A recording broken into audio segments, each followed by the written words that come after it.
अब सुशीला जी कहीं चली जा रही हैं, पीछे से कोई बोले अरे ये नीला तो बेवकूफ है, इनको बुरा लगेगा?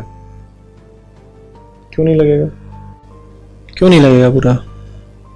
क्योंकि इन्हें पूरा विश्वास है कि ये नीला नहीं है। पूरा विश्वास है कि ये नीला नहीं है। लेकिन अगर कोई पीछे से बोल दे कि सुशीला बेवकूफ है तो बुरा लग जाता है, क्योंकि आपको विश्वास है कि आप सुशीला हो। आप बात समझ रहे हो कहाँ को जा रहे हैं?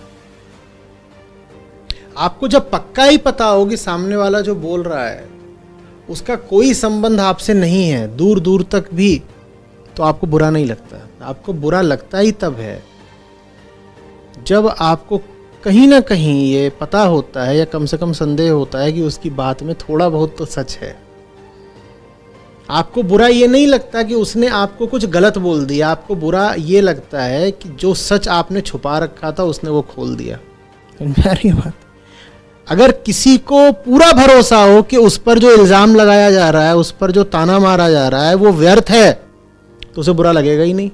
ताना इसलिए नहीं बुरा लगता कि ताना मारने वाले ने झूठ बोला है। ताना तभी बुरा लगता है जब हमें पता होता है कि हमने कोई सच है जिसे छुपा रखा है, उसने अभी अभी उसे खोला है। आप कुछ ऐसा रखो ही नहीं ना जो छुपाने वाली बात है। कमजोरियां भी हैं अपनी, तो उनको एकदम उद्घाटित करके रखो। कोई क्या ताना मारेगा? ताना मारने वाला तो इंतजार कर रहा होता है आपकी भीतर की ग्लानि का, कमजोरी का नहीं। कमजोरियां सब में होती हैं, कमजोरी में और ग्लानि भाव में अंतर होता है। कमजोरी को जब तुम अपनी आत्मा से जोड़ देते हो तो वो ग्लानि भाव बन जाता है। अन्यथा कमजोरियां तो प्राकृतिक हैं, कोई भी हर चीज में मजबूत नहीं हो सकता, श्रेष्ठ नहीं हो सकता। लेकिन जब तुम अपनी कमजोरी छुपाना शुरू कर देते हो, इसका मतलब होता है कि तुमने उस कमजोरी को बहुत महत्व दे दिया है, माने तुमने उसको आत्मिक बना लिया है, उसको मैं से जोड़ लिया, तभी तो छुपाना पड़ रहा है। नहीं तो तुम खुलेआम उसका प्रदर्शन कर देते, साफ साफ कह देते कि हाँ भाई इस चीज़ में तो हम बहुत कमज़ोर हैं। और जो आदमी अपनी कमजोरियों का खुला प्रदर्शन कर देता है उसको अब कोई क्या ताना मारेगा, ताने का क्या असर होगा? तो गलती अनात्म को आत्म बना लेने में है। एक ऐसी चीज जिसको छुपाना ही नहीं चाहिए था तुम छुपाए बैठे हो। तुम छुपाए इसलिए बैठे हो क्योंकि तो वो चीज तुमको लगती है बड़ी महत्वपूर्ण, तभी तो छुपा रहे हो। हल्की बातों को कोई छुपाता है क्या? और जहां तुमने छुपाया नहीं तहां ताने मारने वाले को तुमने मौका दे दिया, वो ताना मारेगा। मैं अभी इस पर जा ही नहीं रहा कि जो ताना मारने वाला व्यक्ति है वो अंदर से कैसा है, उसको क्या झेलना पड़ रहा है, उसकी मानसिक अवस्था वगैरह क्या, मैं उसमें नहीं जा रहा। मैं अभी आपकी बात कर रहा हूं। व्यंग, कटाक्ष ये आपको इसीलिए लग जाते हैं क्योंकि आप दूसरों के सामने अपना एक ऐसा चेहरा दिखाना चाहते हो जो सच्चा नहीं है, और दूसरे ने ताड़ लिया क्या कि आप कोई झूठ है जो दूसरों को दर्शा रहे हो। वो खट से तीर मारेगा ताने का, आपका झूठ ढह जाएगा, आप आहत हो जाओगे। तानों से बचने का तरीका ही यही है। कुछ ऐसा अपने पास रखो ही मत जहां छुपा छुपी है। इतने बेहतर हो जाओ कि छुपाने के लिए कम से कम रहे, और बेहतर होने के बाद भी जो कमजोरियां बची रहे उनको उद्घाटित रखो, प्रकट रखो। सबको पता हो कि यहां पर आपकी फलानी कमजोरी है। कोई राज नहीं, कोई गुप्त क्षेत्र नहीं, कोई व्यर्थ गोपनीयता नहीं, कोई फुसफुसाहट नहीं। जो है धड़ल्ले से खुलेआम है, डंके की चोट पर है। अब कोई क्या ताना मारेगा?